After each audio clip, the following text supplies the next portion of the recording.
Good morning po mga kaibigan. Nandito po ako ngayon sa Barangay Hall ng San Antonio, Arayat. At nandito po ang mga apektado ng baha doon sa Purok 1 sa looban. Lampas tao na po kasi ang tubig doon. Ito po, tunghayan natin ang mga kawawang bata at mga matatanda na naririto. At si Kapitan po ay narito na rin at tumutulong sa mga masalanta. Ito po sila.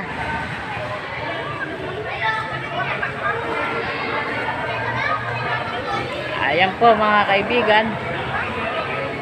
Nandito po sila ngayon sa Barangay Court.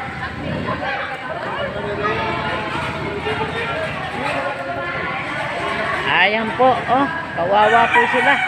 Sana po mapanood dito ng aming mayor para mapadalhan ng konting ayuda itong mga taong nabiktima ng baha. Maraming salamat po sa panonood at sa pag-aantabay.